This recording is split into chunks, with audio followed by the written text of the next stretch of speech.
Hello YouTube friends, SP অডিওর পক্ষ থেকে সকলকে অনেক অনেক শুভেচ্ছা, অভিনন্দন এবং ভালোবাসা। এতটা সাপোর্ট করার জন্য, সাথে থাকার জন্য প্রত্যেকবারের মতো। তো আবারও চলে এলাম আপনাদের সকলের মাঝে একটা রিমডিফিকেশান মেশিনের আপডেট নিয়ে। এই মেশিনটার আগে একটা আপডেট দিয়েছিলাম যে কি কি হবে কাজ এই মেশিনটার মধ্যে, এবং এই দাদাভাই পাঁচারুল থেকে এসেছেন, আমতার সাইড। মেশিনটা রেডি হয়ে গেছে এবং মেশিনটার সাউন্ড কোয়ালিটি বা সাউন্ড টেস্ট ভিডিও নিয়ে আপনাদের সকলের মাঝে এসেছি। আর হেডফোনটা অবশ্যই ইউজ করবেন, হেডফোনটা ইউজ করলে আপনারা বেটার সাউন্ড কোয়ালিটিটা বুঝতে পারবেন। তো আগে সাউন্ডটা শুনে নিই, তারপরে অবশ্যই দু চার কথা বলবো, আর কি কি কাজ হয়েছে না হয়েছে সেগুলো অবশ্যই বলবো। আর অবশ্যই হেডফোনটা ইউজ করবেন। তো দেখতে পাচ্ছেন বক্স কানেক্ট আছে কিন্তু, আর ভলিউমও বাড়ানো আছে, কিন্তু কোনো রকম কোনো ডিস্টর্টেড নয়েজ বা হামিং সাউন্ড কিন্তু কোনো রকম কোনো কিছু মেশিন থেকে নেই। পুরো জিরো নয়েজে মেশিনটা চলছে, জাস্ট বক্স কানেক্ট থাকলে যেটা বোঝা যায় সেটা বোঝা যাবে, আদার্স কিন্তু কোনো রকম ডিস্টর্টেড নয়েজ কিন্তু পাওয়া যাবে না। তো চলুন সাউন্ডটা শুনে নিই আগে। DJ, DJ, DJ, DJ, DJ, DJ, Sar, Sar, Jen, Jen, Jen, Jen, Jen.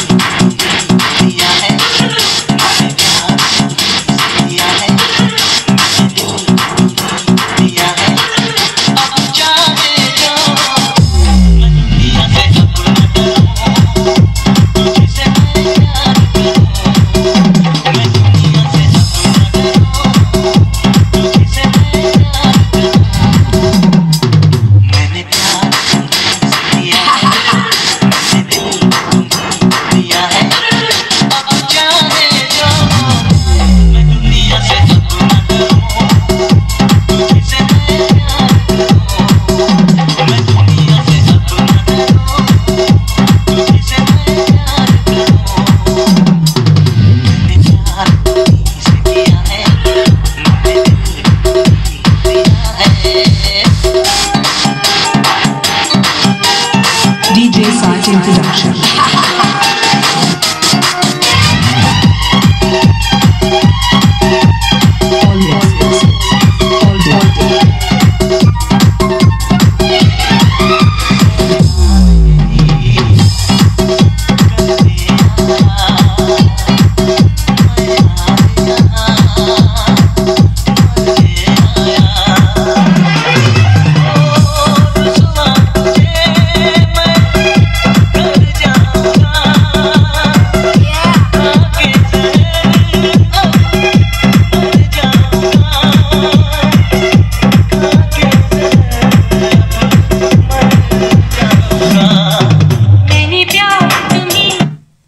তো গানের সাউন্ড টেস্টটা দিলাম, আপনারা সকলে শুনলেন, গানটাকে পজ করে দিয়েছি।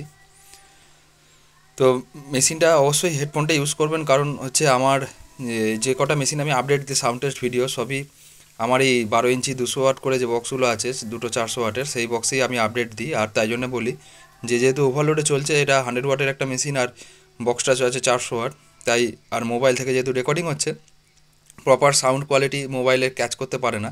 হেডফোনটা ইউজ করলে অবশ্যই বেটার সাউন্ড কোয়ালিটিটা বুঝতে পারবেন। তো আপনারা দেখলেন যে সাউন্ড কোয়ালিটিটা কীরকম হয়েছে বা না হয়েছে, বা মেশিনটা ইন্টারনাল লুকও দেখাবো। তো বলি কী কী কাজ হয়েছে আগে। তো এখানে যে কটা আগের ভিডিওটা যে আপডেট দিয়েছিলাম তাতে বলেছিলাম যে এই ব্যালেন্সের সুইচটা চেঞ্জ হবে, বাট প্রত্যেকটা কিন্তু ভলিউম কন্ট্রোলই এখানে চেঞ্জ হয়েছে। যে কটা আছে চারটেই চেঞ্জ হয়েছে, পুরো নতুন ভলিউম কন্ট্রোল লেগেছে। এখানে ভিউমিটার অ্যাড হয়েছে, ভিউমিটারটা অ্যাড হবে বলেছিলাম। কাস্টমারের রেকমেন্ডেশন ছিল যে ব্লু লাইটের, কিন্তু আমি ব্লু এলইডি পাইনি, তাই 3টে সবুজ আর 2টো ব্লু করা আছে। কাস্টমারকে এই জিনিসটা জানানো আছে। আর এবার ইন্টারনাল লুকটা দেখাচ্ছি। ইন্টারনাল লুকটা দেখুন, ওয়্যারিংগুলো দেখুন, যেগুলো ওয়্যারিং চেঞ্জ করার ছিল আমি বলেছিলাম যে যেগুলো ওয়্যারিং চেঞ্জ করার হবে সেগুলো অবশ্যই করে দেবো। তো এখানে ট্রানজিস্টার প্যানেলের তার দেখুন ফিলাম হয়েছে, বেস্টিলের তার যেটা ছিল সেটাই লাগানো আছে এখানে। আর বোর্ডটা চালু ছিল, আমি বলেছিলাম আগে যে বোর্ডটা চালু কন্ডিশনে ছিল। তো আর বাকি যে আছে দেখুন, বাকি এখানে হচ্ছে বলেছিলাম যে কেলট্রনের 4750 ক্যাপাসিটার লাগবে, অরিজিনাল কেলট্রনের 4750 ক্যাপাসিটার লাগানো আছে। আলাদা এখানে বোর্ড করা আছে এখানে সাপ্লাই সেকশানের জন্য। এবং স্পিকারে যে তার গেছে দেখুন, ওয়্যারিংয়ের তার, কোনো প্লাস্টিকের তার কিন্তু নয়, মানে যেগুলো আপনার হচ্ছে নর্মাল যে তারগুলো হয় সেই তার কিন্তু নয়, এগুলো ওয়্যারিংয়ের পুরো পিওর কপারের তার। যে তারগুলো ওয়ারিংয়ে ইউজ করি আমরা সাধারণত। আর এই ট্রান্সফর্মারটা ইউজ হয়েছে, এই ট্রান্সফর্মারটা দেখিয়েছিলাম, এটা রেডিমেড ট্রান্সফর্মার কিন্তু কপারের ট্রান্সফর্মার, 5 অ্যাম্পিয়ারের আছে, ঠিক আছে। আর এখানে স্পিকারে বানানা টার্মিনাল ইউজ হয়েছে, এই ভিতর থেকে দেখলে বুঝতে পারবেন, এখানে দুটোর জন্য দুটো বানানা টার্মিনাল ইউজ হয়েছে।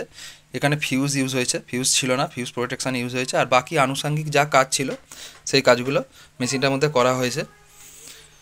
তো আপনারা সকলে শুনলেন কীরকম কী হয়েছে, বা সাজানো গোছানোটা দেখলেন যে মেশিনটার আগে কীরকম তারের ওয়্যারিং ছিল আর কীরকম সাজিয়ে গুছিয়ে করেছি। প্রত্যেকটা তারকে টাইকট দিয়ে সুন্দর করে বেঁধে, যাতে মানে জোড়ামুড়ি না থাকে ভেতরে বা ক্লিয়ারিটি কাজ হয়, সেইভাবেই চেষ্টা করি। প্রত্যেকটা কাজ যে কাজ আছে বলে যা হোক করে ছেড়ে দেবো সেরকম নয়, আমি তাই জন্য ভালোভাবে লুকের জন্য আমি ভালোভাবে দেখিয়ে দিচ্ছি ভেতরটা।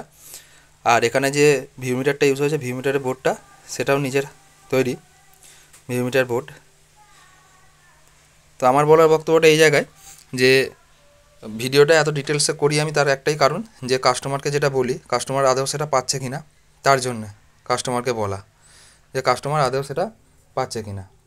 আর আপনাদের যেমন দেখালাম, দেখুন গান চালু করলে গান চলছে, ঠিক আছে, ঠিক আছে, কিন্তু আবার যদি আমি গানটাকে যদি করি, কিন্তু আমি যদি ভলিউম বাড়াই, কোনো কিন্তু হামিং সাউন্ড পাবেন না। দেখুন ফুল ভলিউমে বক্স কিন্তু কানেক্ট আছে, দেখুন কোনো রকম কোনো কিন্তু হামিং সাউন্ড বা হামিং নয়েজ কিন্তু কোনো রকম কোনো কিছু পাবেন না। আমি যতই ভলিউম বাড়াই, ফুল ভলিউম টেনে দিলেও কিন্তু কোনো রকম হামিং বা বাড়বে না, সাউন্ড আসবে না। তো আমার বলার বক্তব্যটা এই জায়গাতেই যে কাজ যদি সেরকমভাবে করা হয়, অবশ্যই তার রেজাল্ট বা তার আউটপুট বেটার হবেই। আর এগুলো অ্যাকচুয়ালি হচ্ছে লোকাল যে অ্যাম্পলিফায়ার পাওয়া যায় মার্কেটে, সেই অ্যাম্পলিফায়ারই মডিফিকেশান হয়েছে। আর এতে ছিল অ্যালুমিনিয়াম ট্রান্সফর্মার, সেটা আমি দেখিয়েছিলাম আগের ভিডিওটা, যারা দেখেননি অবশ্যই দেখবেন। তো এটাই মানে বলার যে প্রত্যেকটা জিনিস মানে যেমন বাজেট ওপর নির্ভর করে, তেমন এক্সপিরিয়েন্সের উপর নির্ভর করে, বা তেমন কাজের পরনের ওপর নির্ভর করে। আর আমি যেমন বলেই দিলাম যে আমি পুরো ডিটেলসটা দেখাই, যাতে কাস্টমার বুঝতে পারে যে কাস্টমারকে দিচ্ছি, মুখে বলে দিলে হয় না যে আমি এটা দিচ্ছি ওটা দিচ্ছি। তো কাস্টমারকে দেখিয়ে দেওয়ার চেষ্টা করি যে হ্যাঁ যেটা বলেছি সেটা দিয়েছি। আর এসি কর্ডটাও দেখতে পাচ্ছেন, এসি কর্ডটা বলেছিলাম চেঞ্জ হবে, এসি কর্ডটা দেখুন কত বড় এসি কর্ড, আর সেরকম গেজের এসি কর্ডটা ইউজ করেছি, যাতে বেটার সব দিকটাই চেষ্টা করেছি, বেটার যাতে কোয়ালিটি পাওয়া যায়। কারণ প্রত্যেকটা কাস্টমার অনেক কষ্ট করেই জিনিস করে, তো যাতে সেই জিনিসটা তার সাকসেস হয়।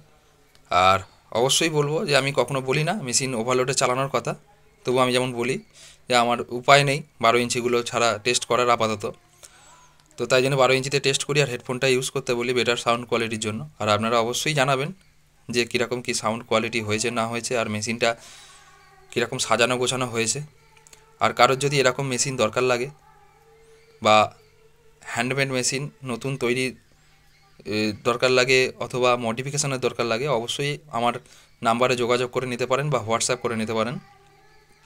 তো আমার অ্যাড্রেস হচ্ছে হাওড়া সীতাপুর বাড়ির লোকেশান, আর হাওড়া আমতা দোকানের লোকেশান। আর আমি বাড়ি থেকে বেশি কাজ করি, দোকানে আমার বাবা থাকেন। তো আর যদি দোকানে যোগাযোগ করলেও কোনো অসুবিধা নেই। আর আমার ফোন নাম্বার হচ্ছে 6295756865, 6295756865, এই নাম্বারে যোগাযোগ করে নেবেন। আর আবার দেখা হচ্ছে কোনো নতুন মেশিনের আপডেট ভিডিও নিয়ে বা মডিফিকেশান ভিডিও নিয়ে। ততক্ষণের জন্য সবাই সুস্থ থাকবেন, সাবধানে থাকবেন, নমস্কার।